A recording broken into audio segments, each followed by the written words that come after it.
네, 기도하겠습니다. 사랑과 능력의 하나님 감사합니다. 오늘도 찬양으로, 말씀으로, 기도로 하루를 시작하게 하여 주시고, 특별히 하나님의 뜻대로 살아가는 것이 나의 삶의 가장 큰 목표임을 저희들 찬양으로 고백하게 하여 주셔서 감사합니다.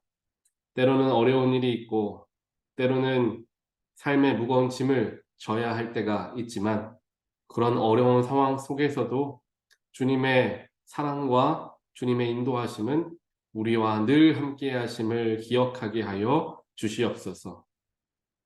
사망의 음침한 골짜기를 내가 걸어가고 있을지라도 내 마음에 우울한 마음과 갈급한 마음으로 인하여 갈 바를 알지 못해 헤매고 있을 때에도 주님께서 우리와 늘 동행하심을 통하여 우리의 길 잃은 삶을 온전한 생명의 길로 주님께서 이끌어 주시옵소서.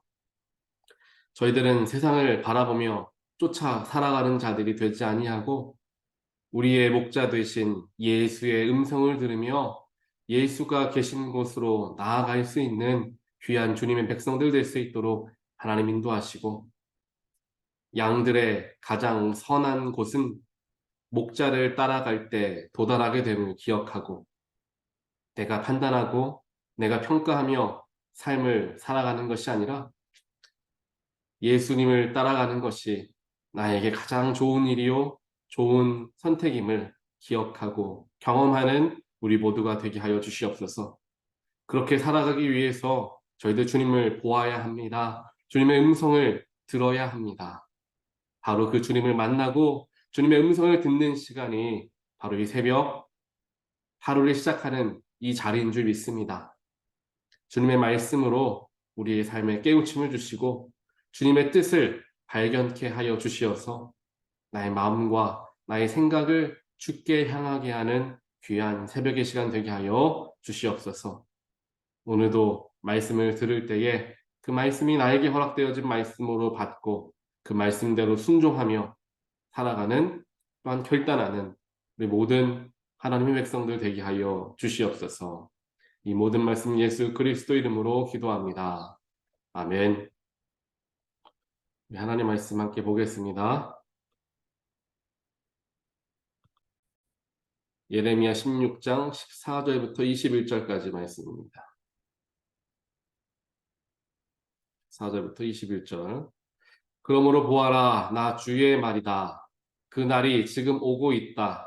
그때에는 사람들이 더 이상 이스라엘 백성을 이집트 땅에서 이끌어내신 주의 살아계심을 두고 맹세하지 않고 이스라엘 백성이 쫓겨가서 살던 북녘 땅과 그 밖의 모든 나라에서 그들을 이끌어내신 주의 살아계심을 두고 맹세할 것이다.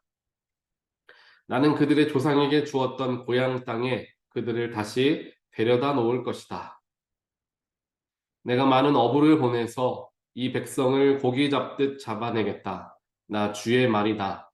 그런 다음에 많은 사냥꾼들을 보내서 모든 산과 모든 언덕과 바위 틈을 샅샅이 뒤져서 그들을 사냥하듯 잡아내겠다. 내가 그들의 모든 행실을 똑똑히 지켜보고 있기 때문에 그들도 내 앞에서 숨을 수가 없고 그들의 죄악도 내 눈앞에서 감추어질 수가 없다. 그들이 시체 같은 우상으로 내 땅을 더럽히고 내가 그들에게 물려준 땅을 역겨운 우상들로 가득 채워 놓았으니 나는 이렇게 우선 그들의 죄악과 허물을 갑절로 보복하겠다. 주님, 내가 환난을 당할 때에 주님은 나의 힘과 요새와 피난처가 되십니다. 세상 만민이 모든 땅 끝에서 주님을 찾아와 아뢰일 것입니다. 우리의 조상이 물려준 것은 거짓되고 헛되며 전혀 쓸모가 없는 것 뿐입니다. 사람이 어찌 자기들이 섬길 신들을 만들 수 있겠습니까? 그런 것들이 어찌 신들이 될 수 있겠습니까? 그러므로 보아라, 내가 그들에게 알리겠다. 이번에는 나의 권세와 능력을 그들에게 알려서 나의 이름이 주라는 것을 그들이 깨닫게 하겠다. 아멘. 오늘 예레미야 16장 말씀에서는 하나님께서 유다 백성들이 하나님을 온전하게 바라보지 못하고 하나님의 말씀을 듣지 못하는 그러한 우상숭배의 죄악들, 율법으로부터의 멀어짐들, 이러한 일들을 범죄를 하고 있는 유다 백성들에게 예레미야를 통하여서 심판에 대해서 이야기하시는 장면이 오늘 기록되어 있고요. 특별하게 우리가 읽었던 14절부터 21절까지 말씀이 말이 예레미야의 말과 하나님의 말이 왔다 갔다 하기도 하고요. 특별하게 하나님께서 말씀하시는 내용의 말씀이 조금 다르기 때문에 조금 헷갈릴 수 있지만요. 결국에는 똑같은 우리가 항상 듣고 알고 있는 그러한 이야기 맥락으로 우리는 이해할 수 있습니다. 우리가 먼저 14절부터 보았는데 14절에서 이야기하죠. 14절과 15절에서 특별하게 이스라엘 백성이 쫓겨가서 살던 동력 땅과 그 밖의 모든 나라에서 그들이 이끌어내신 주로 기억될 것이다 라는 거예요. 이 이야기가 무엇이냐면은 원래는 하나님께서 이스라엘 백성들에게 어떠한 분이셨습니까? 이집트 땅에서 그들을 출애굽시키셔서 가나안 땅으로 옮겨주신 분. 그분이 바로 하나님이라 고백되었고요. 또한 그 당시 주변 국가들이 하나님, 여호와, 야훼라는 신이 바로 그러한 이스라엘의 신이다라고 알고 있었습니다. 그런데 이제 그때까지 불리웠던 하나님의 모습이 아니라 새로운 모습으로 불리게 될 것인데 그건 무엇이냐? 바로 이제 어떻게 됩니까? 이스라엘 모든 백성들이 나라가 멸망하고 포로로 잡혀가지 않습니까? 그런데 그 포로되었던 그들이 다시금 이스라엘로 돌아오게 되는 그것을 말씀하시는 거예요. 아직 지금 이 예레미야서 오늘 16장의 말씀은 그의 이 16장 말씀의 시점은 아직 유다 백성들이 포로로 잡혀가기 전이지만요. 하나님께서는 포로가 잡혀간 후에 다시금 이스라엘로 유다 땅으로 돌아오게 할 것이다 라는 약속의 말씀을 먼저 해주고 계시는 것입니다. 그래서 앞으로는 포로로 잡혀갔던 유다 백성들, 이스라엘 백성들을 다시금 그들의 땅으로 돌아오게 하신 분으로서 나는 불리움을 받을 거다라고 하나님께서 말씀하시는 거죠. 그렇다면 우리가 생각할 수가 있습니다. 하나님의 지금 말씀하시는 하나님의 약속이 성취되기 위해서는 한 가지 꼭 거쳐가야 하는 길이 있다는 거죠. 그게 무엇입니까? 유다 백성들, 사실 온 이스라엘 백성이라고 봐야 되겠죠. 온 이스라엘 백성들이 포로로 가는 일이 있어야 되겠죠. 그 다음에 이제 고향 땅으로 돌아와야 되니까요. 그래서 하나님께서는 이미 어떻게 보면은 이 순간에 이스라엘 백성들이 포로로 잡혀가는 일까지 다 계획하고 계신다라고 알 수가 있는 것입니다. 그렇게 포로로 잡혀가고 다시금 이스라엘이란 땅으로 그들이 돌아오게 될 때 그때의 그 귀한 자들이 하나님을 찬양하며 말할 것이다라는 거죠. 우리 하나님은 다시 우리 조상들에게 주었던 그 약속의 땅을 우리에게 회복하신 분이시다라는 찬양을 하게 될 것임을 하나님께서는 말씀하고 있는 것입니다. 그게 14절과 15절 말씀이고요. 그 다음에 16절부터는 다시 하나님께서 이 유다 백성들을 어떻게 벌할 것인지, 징벌할 것인지에 대해서 말씀하시고 또 왜 그렇게 징벌을 하시는지 우리가 잘 알고 있는 것처럼 우상으로 하나님께서 허락하신 땅을 더럽혔다라는 이야기죠. 하나님께서 은혜로서 그들을 이곳 가나안으로 모으시고 또한 많은 것들을 누리며 살아가게 하여 주셨는데 그들이 우상을 섬김으로 인하여서 하나님을 배신하고 죄악과 허물이 많아지는 때를 보내고 있기에 그들에게 그들을 벌하시겠다라는 말씀이 나옵니다. 결국 그 벌하심의 결과가 이제 포로로 잡혀가는 것을 의미하는 거죠. 그러면서 19절과 20절에서는 이제 예레미야가 이야기합니다. 그러면서 무엇이라 이야기하느냐? 하나님, 지금까지 우리 조상들이 우리 후손들에게 물려준 것이라고는 거짓되고 헛되고 쓸모없는 것들 뿐입니다. 라고 이야기합니다. 그 거짓되고 쓸모없는 것이 무엇이냐? 바로 우상신을 이야기하는 거죠. 우리 조상들이 우리에게 물려준 게 우상신이었다라는 겁니다. 심지어 그 우상신들을 자기들이 만들었다라고 표현해요. 20절에서 사람이 어찌 자기들이 섬길 신들을 만들 수 있겠습니까? 라고 이야기해요.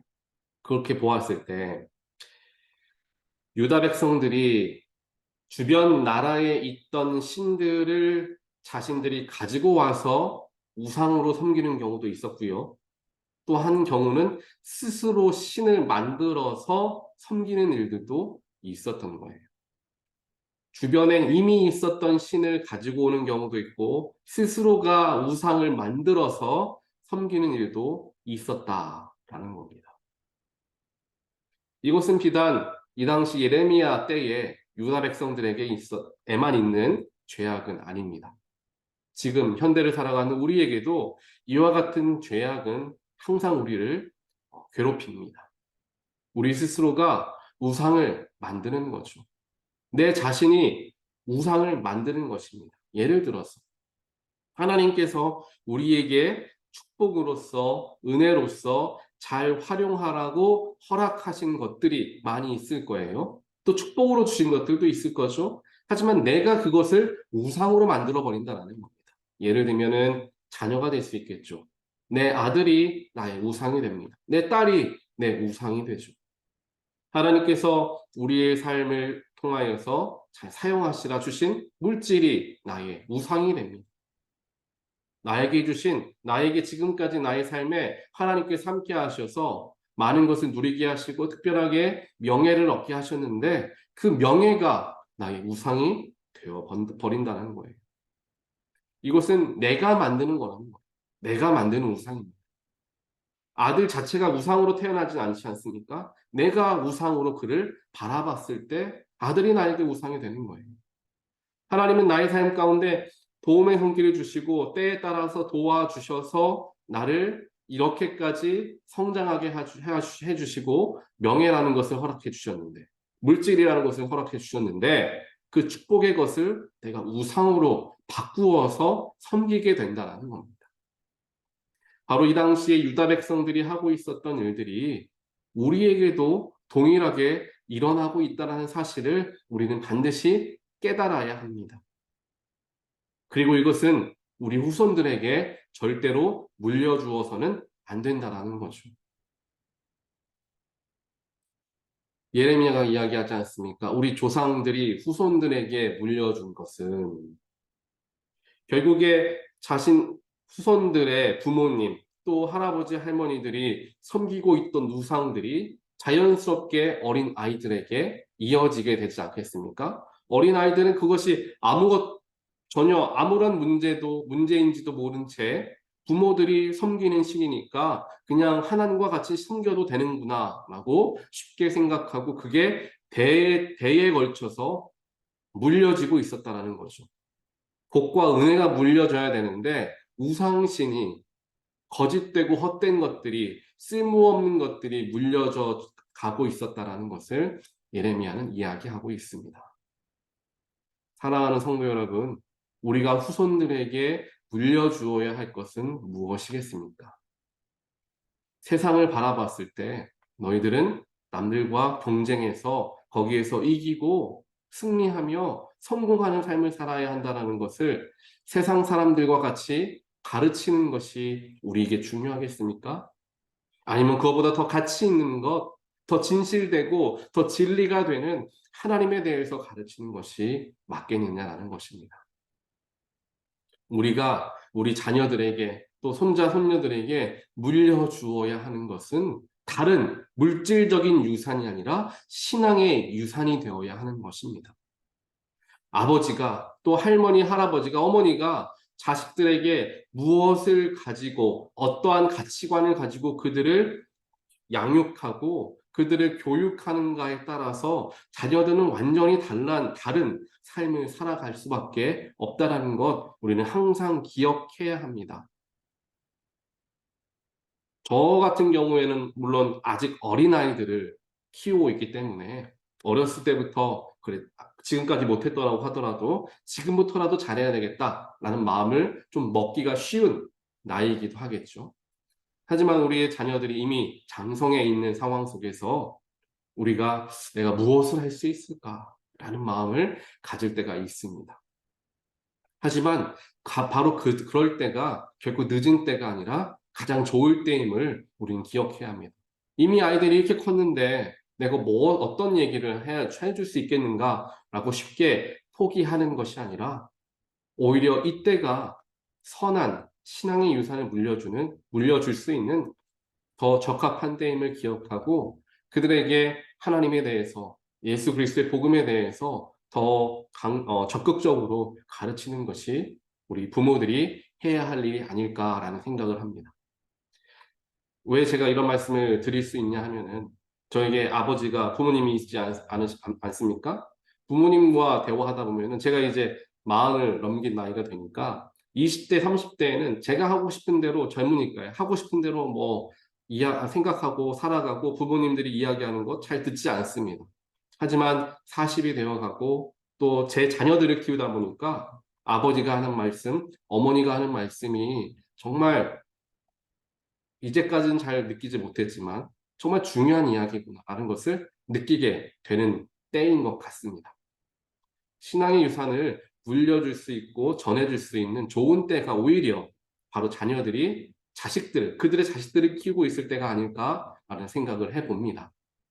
그래서 자녀들에게 이미 늦었다라고 생각하지 마시고 바로 지금이 가장 좋을 때이다라는 기억을 하시면서 하나님 보셨을 때 너는 후손들에게 무엇을 물려주었느냐라고 물어보신다면 하나님 저는 하나님에 대해서 예수에 대해서 전해주려 최선을 다했습니다.